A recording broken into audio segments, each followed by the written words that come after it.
ನಮಸ್ತೆ ವೀಕ್ಷಕರೇ, ಬೃಹತ್ ಜಾತಕ ವಿಶೇಷ ನೇರ ಪ್ರಸಾರ ಕಾರ್ಯಕ್ರಮಕ್ಕೆ ತಮ್ಮೆಲ್ಲರಿಗೂ ಪ್ರೀತಿಯ ಸ್ವಾಗತ. ನಾನು ಕಾವ್ಯ ಆಚಾರ್. ಎಂದಿನಂತೆ ಇಂದಿನ ದಿನದ ಪಂಚಾಂಗ ದ್ವಾದಶ ರಾಶಿಗಳ ಫಲಾನುಫಲಗಳು ಹೇಗಿದೆ ಅಂತ ಗುರುಜಿಯವರು ತಿಳಿಸ್ಕೊಡ್ತಾರೆ. ಈ ಎಲ್ಲ ವಿಚಾರಗಳ ಬಗ್ಗೆ ತಿಳಿಸ್ಕೊಡೋದಕ್ಕೆ ಇವತ್ತಿನ ಕಾರ್ಯಕ್ರಮದಲ್ಲಿ ಶ್ರೀ ಶ್ರೀ ಶ್ರೀ ಆಚಾರ್ಯ ಗುರೂಜಿಯವರಿದ್ದಾರೆ. ಅವರನ್ನ ಕಾರ್ಯಕ್ರಮಕ್ಕೆ ಬರಮಾಡಿಕೊಳ್ತಾ ಈ ಒಂದು ಕಾರ್ಯಕ್ರಮವನ್ನು ಶುರು ಮಾಡ್ತಾ ಹೋಗೋಣ. ನಮಸ್ತೆ ಗುರುಗಳೇ, ಕಾರ್ಯಕ್ರಮಕ್ಕೆ ಸ್ವಾಗತ. ನಮಸ್ತೆ. ಅಸ್ಮದ್ಗುರುಭ್ಯೋ ನಮಃ. ಅಖಂಡ ಮಂಡಲಾಕಾರಂ ವ್ಯಾಪ್ತಂ ಯೇನ ಚರಾಚರಂ ತತ್ಪದಂ ದರ್ಶಿತಂ ಯೇನ ತಸ್ಮೈ ಶ್ರೀ ಗುರವೇ ನಮಃ. ಆಪದಾಮಪಹರ್ತಾರಂ ಧಾತಾರಂ ಸರ್ವಸಂಪದಾಂ ಲೋಕಾಭಿರಾಮಂ ಶ್ರೀರಾಮಂ ಭೂಯೋರ್ಭೂಯೋ ನಮಾಮ್ಯಹಂ ಮನೋಜವನ್ ಮಾರುತತುಲ್ಯ ವೇಗಂ ಜಿತೇಂದ್ರಿಯಂ ಬುದ್ಧಿಮತಾನ್ ವರಿಷ್ಠನ್ ವಾತಾತ್ಮಜನ್ ವಾನರಯೂಥ ಮುಖ್ಯಂ ಶ್ರೀರಾಮಧೂತಂ ಶಿರಸಾ ನಮಾಮಿ. ಜೈ ಶ್ರೀಮನ್ನಾರಾಯಣ. ಗುರೂಜಿಯವರನ್ನ ಬರಮಾಡಿಕೊಂಡಿದ್ದಾಯ್ತು. ಎಂದಿನಂತೆ ಇಂದಿನ ದಿನದ ಪಂಚಾಂಗ ಹೇಗಿದೆ ಅಂತ ಗುರೂಜಿಯವರು ತಿಳಿಸ್ಕೊಡ್ತಾರೆ. ನೋಡಿ, ನಿತ್ಯವೂ ಕೂಡ ಪಂಚಾಂಗವನ್ನು ತಿಳ್ಕೋಬೇಕು ಅಂತ ಶಾಸ್ತ್ರ ಹೇಳುತ್ತೆ. ಯಾಕಂದರೆ ತಿಥಿ, ವಾರ, ನಕ್ಷತ್ರ, ಯೋಗ ಮತ್ತು ಕರಣಗಳನ್ನೇ ನಾವು ಪಂಚಾಂಗ ಅಂತ ಹೇಳುವಂಥದ್ದು. ಯಾರೆಲ್ಲ ಈ ಪ್ರಾತಃ ಕಾಲಗಳಲ್ಲಿ ನಿತ್ಯವೂ ಕೂಡ ಈ ಪಂಚಾಂಗಗಳನ್ನು ಶ್ರವಣವನ್ನು ಮಾಡ್ತಾರೆ ನೋಡಿ, ಯಾರು ಕೇಳಿಸ್ಕೊಳ್ತಾರೆ ಹಾಗೆ ಅದನ್ನು ಪಠನವನ್ನು ಮಾಡ್ತಾರೆ, ಅವ್ರಿಗೆ ಅನೇಕ ಫಲ ಸಿಗುತ್ತೆ. ಅದರ ಜೊತೆ ಯಾವೊಬ್ಬ ಮನುಷ್ಯ ಈ ದಿನದ ತಿಥಿ, ವಾರ, ನಕ್ಷತ್ರಗಳನ್ನು ತಿಳಿದು ಮುನ್ನಡಿತಾನೆ, ಶುಭ ಕಾರ್ಯಗಳನ್ನು ಮಾಡ್ಕೊಳ್ತಾರೆ, ಅವರಿಗೆ ತುಂಬ ಅಭೀಷ್ಟ ಸಿದ್ಧಿಯಾಗುವಂಥದ್ದು, ಅನುಕೂಲಗಳಾಗುತ್ತೆ, ಅಭಿವೃದ್ಧಿ ಆಗುತ್ತೆ, ಮಾಡತಕ್ಕಂತಹ ಕೆಲಸ ಕಾರ್ಯಗಳಲ್ಲಿ ಯಶಸ್ಸನ್ನು ಕೂಡ ಪಡಿಬೋದಾಗಿದೆ. ಇವತ್ತು ಕ್ರೋಧಿನಾಮ ಸಂವತ್ಸರ ಉತ್ತರಾಯಣ ಶಿಶಿರ ಋತು ಪಾಲ್ಗುಣ ಮಾಸದ ಶುಕ್ಲ ಪಕ್ಷದಲ್ಲಿ ನಾವಿದ್ದೀವಿ ನೋಡಿ. ಶುಕ್ಲ ಪಕ್ಷದ ಮಂಗಳವಾರ ಪಂಚಮಿ ಬಂದಿರುವಂಥದ್ದು, ಭರಣಿ ನಕ್ಷತ್ರ, ಇಂದ್ರಯೋಗ, ಬಾಲವ ಕರ್ಣವನ್ನು ಕೂಡ ನಾವು ಈ ದಿನ ಪಂಚಾಂಗಗಳಲ್ಲಿ ತಿಳ್ಕೊಬೋದಾಗಿದೆ. ಇನ್ನು ದಿನದ ರಾಹುಕಾಲ, ಗುಳಿಕ ಕಾಲ ಹಾಗೆ ಯಮಗಂಡ ಕಾಲಗಳು ನೋಡಿ. ಈ ಯಮಗಂಡ ಕಾಲ ಮತ್ತು ರಾಹುಕಾಲಗಳನ್ನು ಅವಶ್ಯಕವಾಗಿ ತಿಳ್ಕೊಬೇಕಾಗುತ್ತೆ ನೋಡಿ. ಯಾವುದೋ ಒಂದು ಶುಭ ಪ್ರಯಾಣ ಮಾಡಬೇಕು ಅಂದ್ಕೊಂಡಿರ್ತೀರ, ಇವತ್ತು ದಿನ ಮಂಗಳವಾರ, ಎಲ್ಲಾದರೂ ಹೊರಗಡೆ ಹೋಗಬೇಕು ಅಂದ್ಕೊಂಡಿರುವಂಥದ್ದು, ಯಾವುದೋ ಒಂದು ಶುಭ ಕಾರ್ಯಕ್ಕೆ ನೀವು ಈ ದಿನ ಪ್ರಯಾಣ ಮಾಡಬೇಕು ಅಂದ್ಕೊಂಡಿದ್ರು ಕೂಡ, ಅಥವಾ ಶುಭ ಕಾರ್ಯ ಮಾಡ್ಕೊಳ್ಬೇಕು ಅಂದ್ಕೊಂಡಿದ್ರು ಕೂಡ ಈ ರಾಹುಕಾಲ, ಯಮಗಂಡ ಕಾಲಗಳಲ್ಲಿ ತ್ಯಜಿಸಬೇಕು ಈ ಒಂದು ಸಮಯವನ್ನು ಅಂತ ಹೇಳುತ್ತೆ ಶಾಸ್ತ್ರ. ಈ ದಿನ ರಾಹುಕಾಲವನ್ನು ನೋಡಿದಾಗ ಮಧ್ಯಾಹ್ನ 3:30 4:59 ಈ ದಿನ ನಾವು ರಾಹುಕಾಲವನ್ನು ನೋಡ್ಬೋದು. ಇನ್ನು ಯಮಗಂಡ ಕಾಲ 9:33 11:02 ದಿನ ನಾವು ಯಮಗಂಡ ಕಾಲವನ್ನು ನೋಡ್ಬೋದು. ಇನ್ನು ಗುಳಿಕ ಕಾಲವನ್ನು ನೋಡಿದಾಗ 12:31 2:01 ದಿನ ನಾವು ಗುಳಿಕ ಕಾಲವನ್ನು ಕೂಡ ತಿಳ್ಕೊಬೋದಾಗಿದೆ. ಇನ್ನು ಬ್ರಾಹ್ಮಿ ಮುಹೂರ್ತ ನೋಡಿ, ಜಪ ತಪ ಹೋಮ ಹವನಾದಿಗಳು ಮಾಡ್ಕೊಳ್ಲಿಕ್ಕೆ, ಅಥವಾ ಏನಾದರೂ ಯಾವುದೊಂದು ಮಂತ್ರ ಸಿದ್ಧಿ ಮಾಡ್ಕೊಡ್ಲಿಕ್ಕೇನೋ, ಅಥವಾ ಯಾವುದೋ ಒಂದು ಮಂತ್ರ ಮನಸ್ಸಿಗೆ ನೆಮ್ಮದಿಗೋಸ್ಕರ ಕೆಲವೊಬ್ಬರು ಮಂತ್ರವನ್ನು ಜಪ ಮಾಡ್ತಾ ಇರ್ತಾರೆ, ಅವರಿಗೂ ಕೂಡ ಈ ಒಂದು ಬ್ರಾಹ್ಮಿ ಮುಹೂರ್ತ ತುಂಬ ಶ್ರೇಷ್ಠ ಅಂತ ಹೇಳುತ್ತೆ. ಈ ನೋಡಿ, ಈ ದಿನ ಬ್ರಾಹ್ಮಿ ಮುಹೂರ್ತ 4:58 5:46 ಈ ದಿನ ನಾವು ಬ್ರಾಹ್ಮಿ ಮುಹೂರ್ತವನ್ನು ನೋಡ್ಬೋದು. ಇನ್ನು ದಿನದ ಸೂರ್ಯೋದಯ ಮತ್ತು ಸೂರ್ಯಾಸ್ತಮವನ್ನು ನೋಡಿದಾಗ ಈ ದಿನ ಸೂರ್ಯೋದಯ 6:34 ಸೂರ್ಯೋದಯವಾದರೆ ಸಂಜೆ ಸೂರ್ಯಾಸ್ತಮ 6:29 ಈ ದಿನ ಸೂರ್ಯಾಸ್ತಮವಾಗುವುದನ್ನು ಕೂಡ ನಾವು ಗಮನಿಸಬಹುದಾಗಿದೆ. ಇಂದಿನ ದಿನದ ಪಂಚಾಂಗ ಹೇಗಿದೆ ಅಂತ ಗುರೂಜಿಯವರು ತಿಳಿಸ್ಕೊಟ್ರು. ಇನ್ನು ಮುಂದಿನ ಭಾಗದಲ್ಲಿ ನೋಡೋದಾದ್ರೆ ದ್ವಾದಶ ರಾಶಿಗಳ ಫಲಾನುಫಲಗಳು ಹೇಗಿದೆ ಅಂತ ಗುರೂಜಿಯವರು ತಿಳಿಸ್ಕೊಡ್ತಾರೆ. ನೋಡಿ, ಮೇಷ, ವೃಷಭ, ಮಿಥುನ, ಕಟಕ, ಸಿಂಹ, ಕನ್ಯಾ, ತುಲ, ವೃಶ್ಚಿಕ, ಧನಸ್ಸು, ಮಕರ, ಕುಂಭ ಮತ್ತು ಮೀನರಾಶಿಗಳು.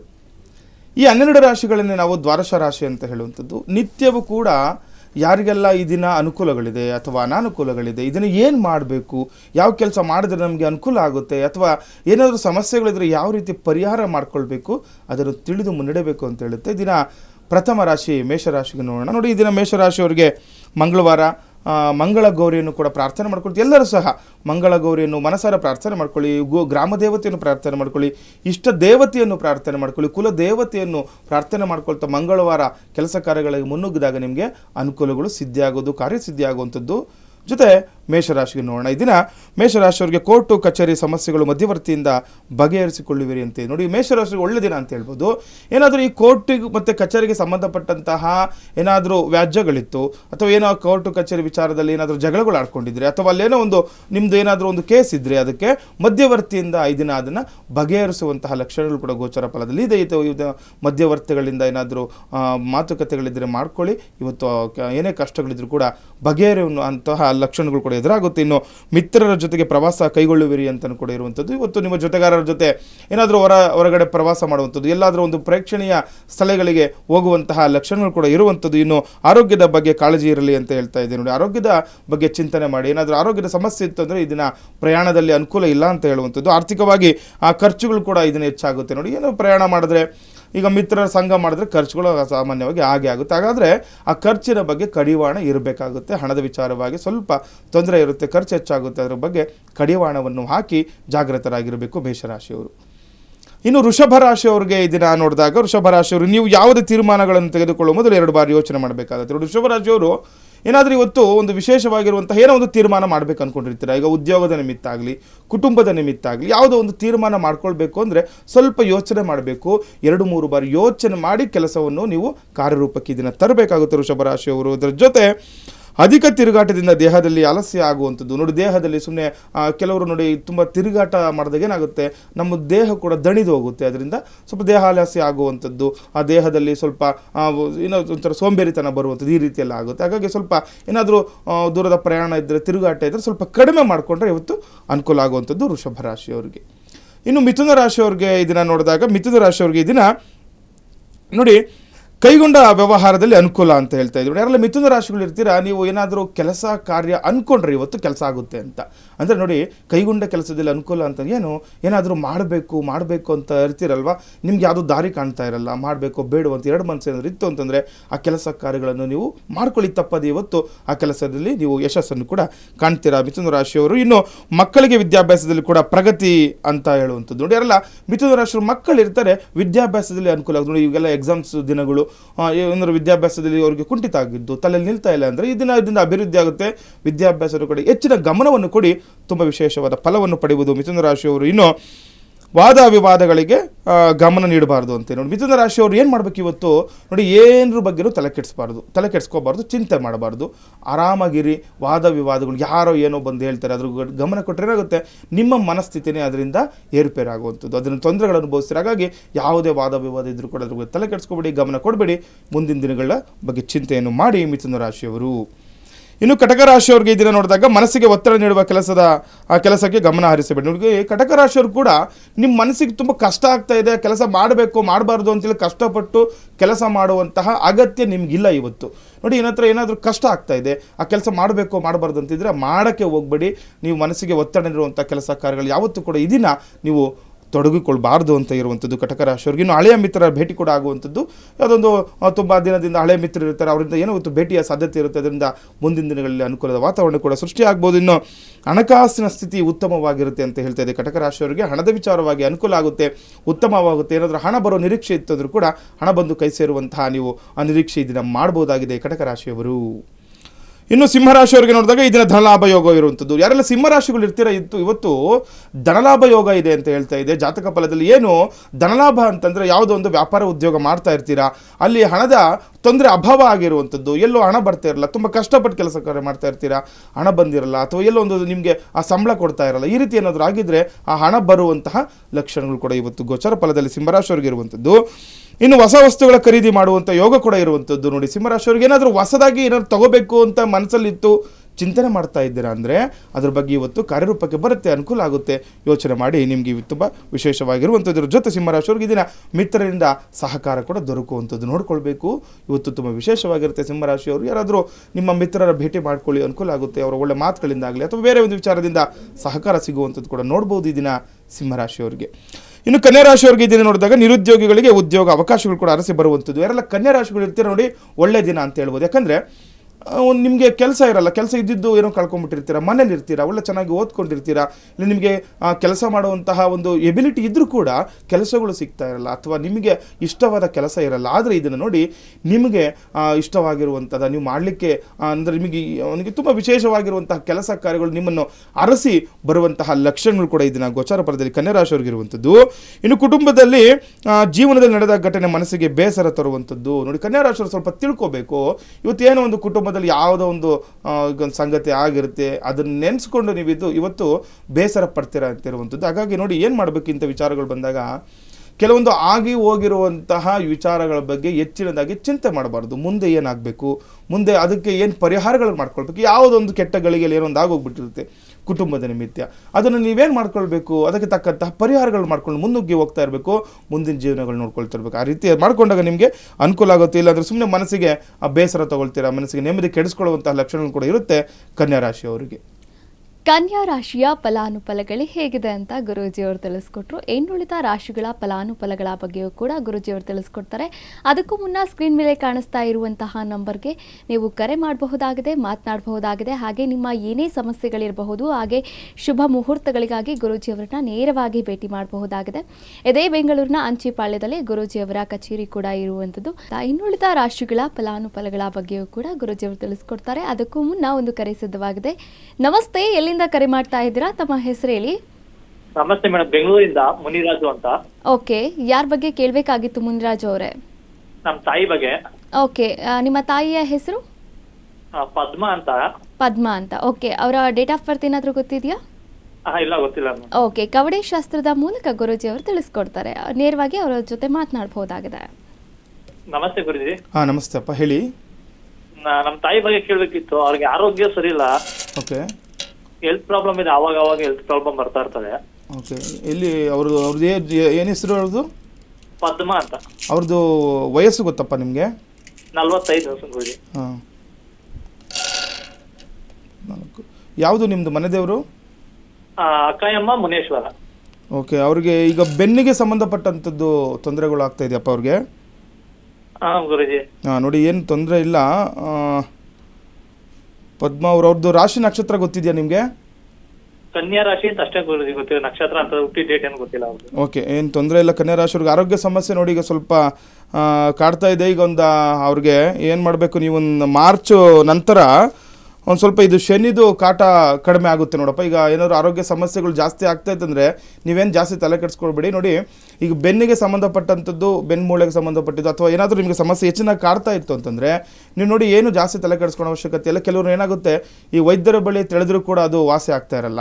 ಅದು ತುಂಬ ಕಷ್ಟ, ಒಳಗಡೆನೇ ಅವ್ರು ಅನುಭವಿಸ್ತಾ ಇರ್ತಾರೆ. ಇವಾಗ ಏನು ಮಾಡಬೇಕು ಇಂಥ ಒಂದು ಸಂದರ್ಭಗಳಲ್ಲಿ? ನೋಡಿ, ನಾವು ಸಾಮಾನ್ಯವಾಗಿ ಹೇಳ್ತಾ ಇರ್ತೀವಿ, ಏನಾದರೂ ಈ ಶನಿಗ್ರಹದ ಏನಾದರೂ ನೀಚ ದೃಷ್ಟಿ ಏನಾದರೂ ಇತ್ತು ಅಂದರೆ ಈ ರೀತಿ ಆಗ್ತಾ ಇರುತ್ತೆ ಅಂತ ಹೇಳ್ತಾ ಇರ್ತಾರೆ. ಹಾಗಾಗಿ ನೀವೇನು ತಲೆ ಕೆಡಿಸ್ಕೊಳ್ಳೋ ಅವಶ್ಯಕತೆ ಇಲ್ಲ. ನೋಡಿ, ಮುಂದೆ ಬರುವಂತಹ ಶನಿವಾರ ನೀವು ಒಂದು ಆಂಜನೇಯ ದೇವಸ್ಥಾನಕ್ಕೆ ಹೋಗಿ ಒಂದು ಅರ್ಚನೆ ಮಾಡ್ಕೊಂಡು ಬನ್ನಿ. ಅಥವಾ ನಿಮ್ಗೇನಾದರೂ ಹತ್ತಿರದಲ್ಲಿ ಏನಾದರೂ ಶನೇಶ್ವರ ದೇವಸ್ಥಾನ ಇದ್ರೂ ಕೂಡ ಅಲ್ಲಿ ಹೋಗಿ ಒಂದು ಆ ಎಳ್ಳೆಣ್ಣೆಯನ್ನು ದಾನ ಮಾಡಿ ಬನ್ನಿಯಪ್ಪ. ನಿಮ್ಗೆ ಅನುಕೂಲ ಆಗುತ್ತೆ. ಯಾವುದೇ ಆರೋಗ್ಯ ಸಮಸ್ಯೆಗಳಿದ್ರೂ ಕೂಡ ನಿವಾರಣೆ ಆಗುತ್ತಪ್ಪ. ಕರೆ ಮಾಡಿದ್ದಕ್ಕಾಗಿ ಧನ್ಯವಾದಗಳು. ಇನ್ನುಳಿದ ರಾಶಿಗಳ ಫಲಾನುಫಲಗಳು ಹೇಗಿದೆ ಅಂತ ಗುರೂಜಿಯವರು ತಿಳಿಸ್ಕೊಡ್ತಾರೆ. ನೋಡಿ, ಮುಂದಿನ ರಾಶಿ ತುಲಾ ರಾಶಿ. ಇದನ್ನ ತುಲಾ ರಾಶಿಯವರಿಗೆ ನಾನು ಅನುಕೂಲಗಳಿದೆ ಅಥವಾ ಅನಾನುಕೂಲಗಳಿದೆ ನೋಡುವಂಥದ್ದು. ಕೆಲಸ ಕಾರ್ಯಗಳಲ್ಲಿ ಹೆಚ್ಚು ಅನುಕೂಲ ಅಂತ ನೋಡಿ, ಕೆಲಸ ಕಾರ್ಯಗಳಲ್ಲಿ ಅನುಕೂಲ ಅಂತ ಇದೆ. ಯಾವುದೋ ಒಂದು ಕೆಲಸ ಕಾರ್ಯ ಮಾಡ್ತಾ ಇರ್ತೀರಾ, ಮಾಡಬೇಕು ಮಾಡಬಾರ್ದು ಅಂತ ಎರಡು ಮನಸ್ಸು ಇರುತ್ತೆ. ಆದರೆ ನೋಡಿ, ಕೆಲಸ ಕಾರ್ಯಗಳಲ್ಲಿ ಮಾಡಿ, ಯಾವುದೇ ಕೆಲಸಗಳು ಅಂದರೆ ಸುಮ್ಮನೆ ಹಿಂದಕ್ಕೆ ಆಗ್ತಾ ಇರ್ತಾರೆ, ಇವತ್ತು ಮಾಡೋಣ ಬೇಡವೋ ಈ ರೀತಿ ಏನಾದರೂ ಇತ್ತು ಅಂತಂದರೆ ಆ ಕೆಲಸ ಕಾರ್ಯಗಳಲ್ಲಿ ನಿಮ್ಮನ್ನು ನೀವು ತೊಡಗಿಸ್ಕೊಳ್ಳಿ, ನಿಮಗೆ ಅಭಿವೃದ್ಧಿ ಆಗುವಂಥದ್ದು ತುಲಾರಾಶಿಯವರಿಗೆ. ಇನ್ನು ವಾಹನ ಖರೀದಿ ಯೋಗ ಇರುವಂಥದ್ದು. ನೋಡಿ, ಏನಾದರೂ ಒಂದು ವಾಹನ ಖರೀದಿ ಮಾಡಬೇಕು ಅಂತ ತುಂಬ ದಿವಸ ಏನೊಂದು ಕನಸು ಕಟ್ಕೊಂಡಿದ್ರೆ ಅದ್ರ ಬಗ್ಗೆ ಚಿಂತನೆ ಮಾಡಿ. ಈ ದಿನ ವಾಹನ ಖರೀದಿ ಯೋಗ ಅಂತ ಇವತ್ತೇ ನೀವು ತೊಗೊಳ್ಬೇಕು ಅಂತ ಏನಿಲ್ಲ, ಅದಕ್ಕೆ ಮಾರ್ಗ ಸಿಗುವಂಥದ್ದು. ಕೆಲವರಿಗೆ ಯಾವುದೊಂದು ವೆಹಿಕಲ್ ತೊಗೋಬೇಕು ಅನ್ಕೊಳ್ತಾ ಇರ್ತಾರೆ, ಯಾವುದೊಂದು ಕೆಲಸದ ನಿಮಿತ್ತ ತಗೋಬೇಕು ಅನ್ಕೊಳ್ತಾ ಇರ್ತಾರೆ, ಆಗ್ತಾ ಇರಲ್ಲ, ಯಾವುದು ದಾರಿ ಕಾಣ್ತಾ ಇರಲ್ಲ, ಅಥವಾ ಏನೋ ಕಷ್ಟ ಆಗ್ತಾ ಇರುತ್ತೆ. ಅವರೆಲ್ಲರಿಗೂ ಕೂಡ ಅನುಕೂಲದ ದಿನಗಳು ಕೂಡ ನೋಡ್ಬೋದು ಮುಂದಿನ ದಿನಗಳು ತುಲಾರಾಶಿಯವ್ರಿಗೆ. ಇನ್ನು ಗೃಹ ಸಮಸ್ಯೆಗೆ ಪರಿಹಾರ ಸಿಗುವಂಥದ್ದು. ನೋಡಿ, ಗೃಹ ಸಮಸ್ಯೆಗೂ ಕೂಡ ಪರಿಹಾರ ಸಿಗುತ್ತೆ ಅಂತಂದರೆ ನೀವು ಏನಾದರೂ ಮನೆಯಲ್ಲಿ ಏನಾದರೂ ಸಮಸ್ಯೆಗಳು ತುಂಬ ಕಾಡ್ತಾ ಇತ್ತು, ಜಗಳಗಳು ಆಗ್ತಾ ಇತ್ತು, ಮನಸ್ತಾಪಗಳು ಆಗ್ತಾ ಇದ್ರೆ ಅವೆಲ್ಲವಕ್ಕೂ ಕೂಡ ಪರಿಹಾರ ಸಿಗುವಂಥದ್ದು ಕೂಡ ಇರುತ್ತೆ. ಇನ್ನು ವ್ಯಾಪಾರಿಗಳು ಕೂಡ ಲಾಭದಾಯಕ ಇರುವಂಥದ್ದು. ನೋಡಿ, ತುಲಾರಾಶಿಯವರಿಗೆ ಇವತ್ತು ವ್ಯಾಪಾರಿಗಳಿಗೆ ತುಂಬ ಲಾಭದಾಯಕ ಕೂಡ ಇರುತ್ತೆ, ವಿಶೇಷವಾಗಿರುತ್ತೆ. ವ್ಯಾಪಾರಸ್ಥರಿಗೂ ಕೂಡ ತುಂಬ ಧನಲಾಭದ ನಿರೀಕ್ಷೆ ಕೂಡ ಇದನ್ನ ಮಾಡಬಹುದು ತುಲಾರಾಶಿಯವರು. ಇನ್ನುಳಿದ ರಾಶಿ ಫಲಗಳ ಬಗ್ಗೆಯೂ ಕೂಡ ಗುರೂಜಿಯವರು ತಿಳಿಸ್ಕೊಡ್ತಾರೆ. ಅದಕ್ಕೂ ಮುನ್ನ ಮತ್ತೊಂದು ಕರೆ ಸಿದ್ಧವಾಗಿದೆ. ನಮಸ್ತೆ, ಎಲ್ಲಿಂದ ಕರೆ ಮಾಡ್ತಾ ಇದ್ದೀರಾ? ತಮ್ಮ ಹೆಸರು ಹೇಳಿ. ನಮಸ್ಕಾರ, ಅಶ್ವಿನಿ ಅಂತ, ಚಾರ್ನಗರ. ಅಶ್ವಿನಿ ಅಂತ. ಓಕೆ, ಯಾರ ಬಗ್ಗೆ ಕೇಳಬೇಕಾಗಿತ್ತು ಅಶ್ವಿನಿ ಅವರೇ? ನನ್ನ ಮಗಳ ಬಗ್ಗೆ ಕೇಳಬೇಕಿತ್ತು. ಓಕೆ, ನಿಮ್ಮ ಮಗಳ ಹೆಸರು? ನಿಸರ್ಗ. ನಿಸರ್ಗ. ಓಕೆ, ಹುಟ್ಟಿದ ದಿನಾಂಕ? 28/5/2002. 28/5/2002. ಹುಟ್ಟಿದ ಸಮಯ? ಮಂಗಳವಾರ ರಾತ್ರಿ 2 ಗಂಟೆ. ಮಂಗಳವಾರ ರಾತ್ರಿ 2 ಗಂಟೆ. ಓಕೆ, ಹುಟ್ಟಿದ ಸ್ಥಳ? ಕ್ಯಾರ್ನಗರ. ಕ್ಯಾರ್ ನಗರ. ಓಕೆ, ಗುರೂಜಿಯವರಿದ್ದಾರೆ, ಮಾತನಾಡಿಮ್ಮ ಅಶ್ವಿನಿ. ನಮಸ್ತೆ ಅಮ್ಮ, ಹೇಳಿ. ನಮಸ್ಕಾರ ಗುರುಜಿ. ನಮಸ್ತೆ ಅಮ್ಮ, ಹೇಳಿ. ನಿನ್ನೆ ನೀವು ಮೂಲ ನಕ್ಷತ್ರದ ಬಗ್ಗೆ ಹೇಳಿದ್ರಲ್ಲ, ಹೌದು, ಅದನ್ನ ಕೇಳಿಸ್ಕೊಂಡೆ. ಓಕೆ. ನನ್ನ ಮಗಳನ್ನು ಧನುಸು ರಾಶಿ, ಮೂಲ ನಕ್ಷತ್ರ ರಾಶಿ. ಓಕೆ, ಒಂದನೇ ಪಾದದಲ್ಲಿ ಜನನ ಆಗಿದೆ. ಇದು ಏನು ಹೇಳ್ತಾರೆ, ಸ್ವಲ್ಪ ತಾಯಿಗೆ ತೊಂದರೆ ಅಂತ ಹೇಳ್ತೀನಿ. ಮೊದಲ ಒಂದು ಪಾದದಲ್ಲಿ ಏನಾಗುತ್ತೆ, ಮಗು ಹುಟ್ಟಿದ್ಮೇಲೆ ನಿಮಗೆ ಸ್ವಲ್ಪ ಆರೋಗ್ಯ ಸಮಸ್ಯೆ ಬರ್ತಾ ಇರುತ್ತೆ. ಹಾ ಹಾ ಹಾ ಅಲ್ವಾ. ಇದಕ್ಕೆ ಏನು ಪರಿಹಾರ ಅಂತಂದ್ರೆ ನೋಡಿ, ನೀವು ಗೋಮುಖ ಪ್ರಸವ ಶಾಂತಿ ಅಂತ ನಾವು ಸಾಮಾನ್ಯವಾಗಿ ಯಾರನ್ನ ಕೇಳಿದ್ರು ಇದನ್ನ ಒಂದು ಪುರೋಹಿತರ ಹತ್ರ ಹೋದ್ರೆ ನಿಮಗೆ ಗೋಮುಖ ಪ್ರಸವ ಶಾಂತಿ ಅಂತ ಮಾಡಿಸ್ತಾರಮ್ಮ, ಅದನ್ನ ಮಾಡ್ಕೊಳ್ಬೇಕು. ಈಗ ಇನ್ನೊಂದು ಮೂಲ ನಕ್ಷತ್ರ ಜನ ಆಗಿದೆ, ಇದ್ರ ಜೊತೆ ಕುಜದೋಷ ಇರುವಂಥದ್ದು ಮತ್ತು ಲಗ್ನದಲ್ಲಿ ಕೂಡ ಶನಿ ಇರೋದ್ರಿಂದ ಸ್ವಲ್ಪ ಏನು ಮಾಡ್ಕೊಳ್ಬೇಕು ನೀವು, ಮಗುವಿಗೆ ಸ್ವಲ್ಪ ಈ ಪೂಜೆ ಪುನಸ್ಕಾರಗಳಲ್ಲಿ ಮಗುನ ನೀವು ಸ್ವಲ್ಪ ನೀವೇ ತೊಡಗಿಸ್ಕೊಳ್ಬೇಕಾಗುತ್ತೆ. ಯಾಕಂದರೆ ಕೆಲವೊಂದು ವಿಚಾರಗಳು ಜನ್ಮ ಜಾತಕದಿಂದ ಬಂದಾಗ ಆಗ ಪೂರ್ವಾರ್ಜದ ಕರ್ಮ ಫಲಗಳಿಂದ ಕೆಲವೊಂದು ನಕ್ಷತ್ರ, ನಾವು ಸಾಮಾನ್ಯವಾಗಿ ಹೇಳ್ತೀವಿ ನೋಡಿ ಯಾವ ನಕ್ಷತ್ರ ಹುಟ್ಟಿದಾರಪ್ಪ ಅಂತ ಹೇಳ್ತಾರಲ್ಲ, ಆ ರೀತಿ ನಕ್ಷತ್ರದ ಅವರ ಪೂರ್ವಾರ್ಜದ ಕರ್ಮ ಫಲಗಳಿಂದ ಬಂದಂಥದ್ದು ನಾವು ಕೆಲವೊಂದನ್ನು ನಾವು ಈಗ ನೋಡಿ, ಇವ್ರಿಗೆ ಆರೋಗ್ಯ ಸಮಸ್ಯೆಗಳು ಕೂಡ ಕಾಡ್ತಾ ಇರ್ತೀವಿ, ಇವರ ಜೊತೆ ತಾಯಿಗೂ ಕೂಡ ಕಾಡ್ತಾ ಇರುತ್ತೆ. ಇದಕ್ಕೆ ಏನು ಮಾಡಬೇಕು, ಕೆಲವೊಂದು ಪರಿಹಾರಗಳು ಮನೆಯಲ್ಲೇ ಮಾಡ್ಕೊಳ್ಳುವಂಥದ್ದು, ದೇವರ ಪೂಜೆ ಮಾಡುವಂಥದ್ದು, ದೇವರ ಮೊರೆ ಹೋಗುವಂಥದ್ದು, ಒಂದು ದೀಪ ಹಚ್ಚೋದು, ಈ ರೀತಿ ಮಾಡ್ಕೊಳ್ತಾ ಬರ್ತಾ ಇದ್ರೆ ಅದು ಕ್ರಮೇಣವಾಗಿ ಆ ದೋಷಗಳು ಪರಿಹಾರ ಆಗುತ್ತೆ. ಬಿಟ್ಟರೆ ನಾವು ಯಾವುದೇ ಹಾಸ್ಪಿಟಲ್ಸ್ಗೆ ಹೋದ್ರೆ ಏನು ಕೂಡ ಕೆಲವರು ಹೇಳ್ತಾರೆ, ಹಾಸ್ಪಿಟಲ್ಗೆ ಹೋದ್ರೂ ಕೂಡ ನಮಗೆ ಎಲ್ಲ ಕೂಡ ನಾರ್ಮಲ್ ಇದೆ, ಆದರೆ ಅವ್ರು ಹೊರಗಡೆ ನೋವು ಅನುಭವಿಸ್ತಾ ಇರ್ತಾರೆ, ಆ ರೀತಿ ಆಗ್ತಾ ಇರುತ್ತಲ್ಲಮ್ಮ. ಹಾಗಾಗಿ ಈಗ ಮೂಲ ನಕ್ಷತ್ರ ಒಂದು ಗೋಮುಖ ಪ್ರಸವ ಶಾಂತಿಯನ್ನು ಮಾಡ್ಕೊಳ್ಳಿ. ನೀವು ಇನ್ನೂ ಏನಾದ್ರು ಹುಟ್ಟಿದಾಗ ಮಾಡ್ಕೊಂಡಿಲ್ಲ ಅಂದ್ರೂ ಕೂಡ ಇವಾಗ ಅದಕ್ಕೆ ಹಸುವಿಗೆ ಗೋಗ್ರಾಸವನ್ನು ಕೊಡಿಸಿ ಎಂದು, ಮಗುಗೆ ಗೋಗ್ರಾಸ ಅಂದರೆ ನೋಡಿ ಏನು ಇಲ್ಲ, ಒಂದು ಸ್ವಲ್ಪ ಅಕ್ಕಿ ಜೊತೆ ಏನಾದರೂ ಬೆಲ್ಲವನ್ನು ಮಿಕ್ಸ್ ಮಾಡುವಂಥದ್ದು ಅಥವಾ ಅವಲಕ್ಕಿ ಜೊತೆ ಬಾಳೆಹಣ್ಣು ಬೆಲ್ಲ ಮಿಕ್ಸ್ ಮಾಡಿ ಆ ಪೌರ್ಣಿಮೆಯ ಸಂಜೆ ಒಂದು ಗೋಧೂಳಿ ಲಗ್ನದಲ್ಲಿ ಹಸುವಿಗೆ ತಿನ್ಸ್ರಮ್ಮ. ಬರ್ತಾ ಅದು ಅಂದರೆ ಒಂದು 3 ಪೌರ್ಣಮಿನೋ ಅಥವಾ ಒಂದು 9 ಪೌರ್ಣಮಿ ಇದನ್ನು ಮಾಡ್ಕೊಳ್ತಾ ಬನ್ನಿ, ಅಂದರೆ ತಿಂಗಳಿಗೆ ಒಂದ್ಸರಿ ಬರುತ್ತೆ, ಇದನ್ನು ಮಾಡ್ಕೊಳ್ತಾ ಬನ್ನಿ. ಮಗುವಿಗೆ ಏನಾದರೂ ಆರೋಗ್ಯ ಸಮಸ್ಯೆ ಇದ್ರೂ ಕೂಡ ಅಥವಾ ನಿಮಗೆ ಆರೋಗ್ಯ ಸಮಸ್ಯೆ ಆಗ್ತಿದ್ರು, ಮುಂದೆ ಆ ಮದುವೆ ವಿಚಾರದಲ್ಲಿ ತೊಂದರೆ ಆಗಿದ್ರು ಕೂಡ ಅವೆಲ್ಲವೂ ಕೂಡ ನಿಮಗೆ ಅನುಕೂಲದ ವಾತಾವರಣ ಕೂಡ ಸೃಷ್ಟಿಯಾಗುತ್ತಮ್ಮ. ಕರೆ ಮಾಡಿದ್ದಕ್ಕಾಗಿ ಧನ್ಯವಾದಗಳು. ಇನ್ನು ವೃಶ್ಚಿಕ ರಾಶಿಯ ದಿನ ಭವಿಷ್ಯ ಹೇಗಿದೆ ಅಂತ ಗುರುಜಿಯವರು ತಿಳಿಸ್ಕೊಡ್ತಾರೆ. ನೋಡಿ, ವೃಶ್ಚಿಕ ರಾಶಿಯವ್ರಿಗೆ ನೋಡಿದಾಗ ಕುಟುಂಬದ ಜೊತೆ ಹೆಚ್ಚು ಪೂಜೆ ಪುನಸ್ಕಾರಗಳಲ್ಲಿ ಸಮಯ ಕಳೆಯುವಿರಿ ಅಂತ ಹೇಳ್ತಾ ಇದ್ರು. ವೃಶ್ಚಿಕ ರಾಶಿಯವ್ರಿಗೆ ಒಳ್ಳೆ ದಿನ ಅಂತ ಹೇಳ್ಬೋದು. ನೋಡಿ, ಇವತ್ತು ಯಾವುದೋ ಒಂದು ಮನೆ ದೇವ್ರಿಗೆ ಹೋಗುವಂಥದ್ದು ಅಥವಾ ಮನೆಯಲ್ಲೇ ಒಂದು ಒಳ್ಳೆಯ ಶುಭ ಕಾರ್ಯಗಳಿಗೆ ಒಂದು ಪೂಜಾರಿಗಳನ್ನು ಮಾಡುವಂಥದ್ದು ಮಾಡ್ಕೊಳ್ಳಿ, ತುಂಬ ಅನುಕೂಲ ಆಗುತ್ತೆ. ಇದರ ಜೊತೆ ಹಣಕಾಸಿನ ಸ್ಥಿತಿ ಕೂಡ ಉತ್ತಮವಾಗಿರುವಂಥದ್ದು, ಹಣಕಾಸಿನ ವಿಚಾರವಾಗಿ ಕೂಡ ಅನುಕೂಲ ಆಗ್ತಾರೆ. ನೋಡಿ, ಯಾವಾಗ ಒಬ್ಬ ಮನುಷ್ಯ ದೇವರನ್ನು ಪೂಜೆ ಮಾಡುವಂಥದ್ದು, ದೇವರನ್ನು ನಂಬ್ತಾನೆ, ಅವಾಗ ಏನಾಗುತ್ತೆ, ಮನಸ್ಸಿಗೆ ಅವರಿಗೆ ನೆಮ್ಮದಿ ಇರುತ್ತೆ. ಮಾನಸಿಕವಾಗಿ ಯಾವಾಗ ಮನುಷ್ಯ ನೆಮ್ಮದಿ ಇರ್ತಾನೆ, ಕೆಲಸ ಕಾರ್ಯಗಳು ಕೂಡ ಉತ್ತಮವಾಗುತ್ತೆ, ಧನಾಗಮನ ಕೂಡ ಧನಪ್ರಾಪ್ತಿ ಕೂಡ ಆಗುವಂಥದ್ದು ನೋಡ್ಬೋದು. ಇನ್ನು ಕೆಲಸದ ಒತ್ತಡ ಕೂಡ ಜಾಸ್ತಿ ಆಗಲ್ಲ. ನೋಡಿ, ವೃಶ್ಚಿಕ ರಾಶಿ ನೋಡ್ಕೋಬೇಕು, ಈ ದಿನ ಕೆಲಸದ ಒತ್ತಡ ಜಾಸ್ತಿ ಆಗುತ್ತೆ ಅಂತ. ಯಾವುದೋ ಒಂದು ವಿಚಾರ ಕೆಲಸ ಕಾರ್ಯ ಮಾಡ್ತಾ ಇರ್ತೀರಾ, ಪದೇ ನಿಮಗೆ ಏನೋ ಒತ್ತಡ ಹಾಕುವಂಥದ್ದು ಈ ರೀತಿ ಎಲ್ಲ ಇರುತ್ತೆ. ಅದರ ಕೆಲಸ ಕಾರ್ಯಗಳಲ್ಲಿ ನೀವು ತೊಡಗಿಸ್ಕೊಳ್ಳಿ, ಅನುಕೂಲ ಆಗುತ್ತೆ, ಧನಪ್ರಾಪ್ತಿ ಕೂಡ ಆಗುವಂಥದ್ದು. ಇನ್ನು ಧನುರಾಶಿಯವರಿಗೆ ನೋಡಿದಾಗ ಇದರ ಕುಟುಂಬದ ಸಮೇತ ದೇವಸ್ಥಾನಕ್ಕೆ ಪೂಜೆ ಪುನಸ್ಕಾರಗಳಿಗೆ ಹೆಚ್ಚು ಸಮಯವನ್ನು ಕಳೆಯುವಿರಿ ಅಂತ ಹೇಳ್ತೀವಿ. ಧನುಸು ರಾಶಿಯವರಿಗೂ ಕೂಡ ನೋಡಿ ದೇವಸ್ಥಾನಗಳಿಗೆ ಹೋಗುವಂತಹ ಲಕ್ಷಣ. ನೋಡಿ, ಮಂಗಳವಾರ ಕುಲದೇವರ ಅಥವಾ ಗ್ರಾಮದೇವರ ದೇವಸ್ಥಾನಕ್ಕೆ ಹೋಗಿ ಅನುಕೂಲ ಆಗುವಂಥದ್ದು. ಇನ್ನು ಹಣ ಹೂಡಿಕೆ ವಿಷಯದಲ್ಲಿ ಜಾಗರೂಕರಾಗಿರಬೇಕು. ಧನುಸು ರಾಶಿಯವರು ಏನಾದರೂ ಹಣ ಇನ್ವೆಸ್ಟ್ಮೆಂಟ್ ಮಾಡಬೇಕು, ಯಾವುದೇ ಒಂದು ಕ್ಷೇತ್ರದಲ್ಲಿ ಆಗಲಿ ಹಣ ಹೂಡಿಕೆ ಮಾಡಬೇಕು ಅಂದ್ಕೊಂಡಿದ್ರೆ ಸ್ವಲ್ಪ ಜಾಗರೂಕತೆಯಿಂದ ಮಾಡ್ಕೊಳ್ಳಿ. ಸ್ವಲ್ಪ 2-3 ಬಾರಿ ಯೋಚನೆ ಮಾಡಿ ಹಣದ ವಿಚಾರವಾಗಿ ಈ ದಿನ ವ್ಯವಹಾರಗಳನ್ನು ಮಾಡ್ಕೊಳ್ಬೇಕು ಧನುಸು ರಾಶಿಯವರು. ಇನ್ನು ಮಕರ ರಾಶಿಯವರಿಗೆ ನೋಡಿದಾಗ ಕುಟುಂಬದ ಜೊತೆ ಹೆಚ್ಚು ಸಮಯ ಕಳೆಯಿರಿ, ಕುಟುಂಬದವರ ಆರೋಗ್ಯದ ಬಗ್ಗೆ ಎಚ್ಚರ ಅಗತ್ಯ ಇರುವಂಥದ್ದು. ನೋಡಿ, ಮಕರ ರಾಶಿಯವರು ಕೂಡ ಕುಟುಂಬದವರ ನೋಡಿ ನಿಮ್ಮ ಸಂಸಾರದ ಬಗ್ಗೆ ಯೋಚನೆ ಮಾಡಿ ಅಂತ ಹೇಳ್ತಾ ಇದೆ, ಅವರ ಆರೋಗ್ಯದ ಬಗ್ಗೆ ಯೋಚನೆ ಮಾಡಿ, ಕುಟುಂಬದವರನ್ನು ಸ್ವಲ್ಪ ಜಾಗರೂಕರಾಗಿ ನೋಡ್ಕೊಳ್ಳಿ, ಅನುಕೂಲ ಆಗುತ್ತೆ. ಅವರ ಜೊತೆ ಈ ದಿನವನ್ನು ಕಳೆದರೂ ಕೂಡ ನಿಮಗೆ ತುಂಬ ವಿಶೇಷವಾಗಿರುವಂಥದ್ದು. ಇನ್ನು ದೂರದ ಪ್ರಯಾಣ ಹೋಗುವ ಸಾಧ್ಯತೆ ಕೂಡ ಹೆಚ್ಚು ಇರುವಂಥದ್ದು. ನೋಡಿ, ಏನಾದರೂ ಮಕರ ರಾಶಿಯವ್ರಿಗೆ ಇವತ್ತು ಕುಟುಂಬದವ್ರ ಜೊತೆ ಏನೋ ಪ್ರಯಾಣ ಇತ್ತು ಅಂದರೆ ಮಾಡ್ಕೊಳ್ಳಿ, ಅನುಕೂಲ ಆಗುತ್ತೆ, ಅನ್ಯೂನ್ಯತೆ ಬೆಳೆಯುತ್ತೆ. ಏನೇ ಆ ಕುಟುಂಬದಲ್ಲಿ ಮನಸ್ತಾಪಗಳಿದ್ರು ಕೂಡ ಅದೆಲ್ಲವೂ ಕೂಡ ಬಗೆಯಿರುತ್ತೆ ಅಂತ ಕೂಡ ಇದನ್ನ ಮಕರ ರಾಶಿಯವ್ರಿಗೆ ಹೇಳ್ಬೋದು. ಇನ್ನು ಕುಂಭರಾಶಿಯವರಿಗೆ ನೋಡಿದಾಗ ಕೆಲಸದ ಒತ್ತಡ ಹೆಚ್ಚು ಇರುತ್ತೆ. ನೋಡಿ, ಕುಂಭರಾಶಿಯವರಿಗೆ ಕೆಲಸದಲ್ಲಿ ನೀವು ಮಾಡುವಂತಹ ವ್ಯಾಪಾರ ಉದ್ಯೋಗ ಕ್ಷೇತ್ರಗಳಲ್ಲಿ ಸ್ವಲ್ಪ ಒತ್ತಡ ಹೆಚ್ಚಾಗಬಹುದು. ಇನ್ನು ಹಿತಶತ್ರುಗಳ ಕಾಟದಿಂದ ಮನಸ್ಸಿಗೆ ಕಿರಿಕಿರಿ ಕೂಡ ಉಂಟಾಗುತ್ತೆ. ನೋಡಿ, ಯಾವಾಗ ಹಿತಶತ್ರುಗಳನ್ನು ಜೊತೆಲೇ ಇರ್ತಾರೆ, ಇವರಿಂದ ಸ್ವಲ್ಪ ಕಿರಿಕಿರಿ ಉಂಟಾಗುವಂಥದ್ದು, ಯಾವುದೋ ಸುಮ್ಮನೆ ಏನೇನೋ ಮಾತಾಡ್ಬಿಡ್ತಾರೆ, ಅದಕ್ಕೆ ಮನಸ್ಸಿಗೆ ತೊಗೊಂಡ್ಬಿಡ್ತೀರಾ, ಆ ರೀತಿಯೆಲ್ಲ ಆಗುವಂಥ ಲಕ್ಷಣಗಳು ಕೂಡ ಇರುತ್ತೆ. ಅದು ಯೋಚನೆ ಮಾಡಿ, ಯಾವುದೇ ಒಬ್ಬ ಹಿತಶತ್ರುಗಳ ಕಾಟದಿಂದ ನೀವು ತಲೆ ಕೆಡಿಸ್ಕೊಳ್ಳೋ ಅವಶ್ಯಕತೆ ಇಲ್ಲ. ಶತ್ರು ಅಂತ ಗೊತ್ತಾಯ್ತಾ, ಬಿಟ್ಬಿಟ್ಟು ಮುಂದೆ ಕೆಲಸ ಕಾರ್ಯಗಳನ್ನು ಮಾಡ್ಕೊಳ್ಳಿ. ಶುಭ ವಾರ್ತೆ ಕೂಡ ಕೇಳಿ ಬರಲಿದೆ. ನೋಡಿ, ಯಾವಾಗ ನಮ್ಮ ಕೆಲಸ ನಾವು ಮಾಡ್ಕೊಂಡು ಹೋಗ್ತೀವಿ ಆವಾಗ ಶುಭ ವಾರ್ತೆ ಕೂಡ ಕೇಳ್ತೀರಾ, ಒಳ್ಳೆಯ ದಿನ ಕೂಡ ಹೇಳ್ಬೋದು. ಕಡೆಯ ರಾಶಿ ಮೀನರಾಶಿಗೆ ನೋಡೋಣ. ನೋಡಿ, ಈ ದಿನ ಮೀನರಾಶಿಯವರಿಗೆ ಪ್ರೇಮಿಗಳು ಮನೆಯವರ ವಿರೋಧ ಕಟ್ಟಿಕೊಳ್ಳಬೇಕಾದಿತ್ತು. ಯಾರೆಲ್ಲ ಈಗ ಮೀನರಾಶಿಯವರು ಏನಾದರೂ ಕೆಲವೊಬ್ರು ಇರ್ತಾರೆ, ಏನಾದರೂ ಈಗ ಯಾರನ್ನಾದರೂ ಇಷ್ಟಪಟ್ಬಿಟ್ಟಿರ್ತಾರೆ, ಈಗ ಮದುವೆ ವಿಚಾರನೋ ಏನೋ ಬಂದಿರುತ್ತೆ, ಮದುವೆ ಮಾಡ್ಕೊಳ್ಬೇಕು ಅಂದ್ಬಿಟ್ಟಿರ್ತಾರೆ. ತುಂಬ ನೋಡಿ, ಪ್ರೇಮ ಅನ್ನೋವಂಥದ್ದು ಕೆಲವರಿಗೆ ಪ್ರೇಮ ಅಂದ ತಕ್ಷಣ ಬೇರೆ ಥರನೇ ಅದು ಕೇಳಿಸುತ್ತೆ. ಯಾಕಂದರೆ ಕೆಲವ್ರಿಗೆ ಇಷ್ಟಪಟ್ಟಿರ್ತಾರೆ ಅಷ್ಟೇ. ಈಗ ಯಾರೋ ಒಬ್ರು ಅವ್ರಿಗೆ ಇಷ್ಟ ಆಗಿರೋನ ಮದುವೆ ಆಗ್ಲಿಕ್ಕೂ ಕೂಡ ಈ ಒಂದು ಕಾಲಮಾನದಲ್ಲಿ ಸ್ವಲ್ಪ ಕಷ್ಟ ಆಗ್ತಾ ಇರುವಂಥದ್ದು. ಯಾಕಂದರೆ ಆ ರೀತಿ ಏನಾದರೂ ಇದ್ದಾಗ ಅವರಿಗೆ ಸ್ವಲ್ಪ ಮನೆಯವರ ವಿರೋಧ ಆಗುವಂಥದ್ದು ಕೂಡ ಇರುತ್ತೆ. ಹಾಗಾಗಿ ನೋಡಿಕೊಂಡು ಜಾಗೃತರಾಗಿರಬೇಕು ಮೀನರಾಶಿಯವರು. ಇನ್ನು ಮಿತ್ರರ ಸಹಕಾರದಿಂದ ಕಾರ್ಯಸಿದ್ಧಿ ಆಗುವಂಥದ್ದು. ನೋಡಿ ಜೊತೆಗಾರರ ಮಿತ್ರರ ನಿಮ್ಮ ಏನು ಸಹಪಾಠಿಗಳಿರ್ತಾರೆ ಅವರಿಂದ ಇವತ್ತು ಅನುಕೂಲ ಆಗುತ್ತೆ, ಕಾರ್ಯಸಿದ್ಧಿ ಆಗುತ್ತೆ. ಇನ್ನು ವಿಶೇಷ ಭೋಜನ ಕೂಟ ಇರುವಂಥದ್ದು. ಮೀನರಾಶಿಯವರಿಗೆ ಒಳ್ಳೆ ದಿನ ಅಂತ ಹೇಳ್ಬೋದು.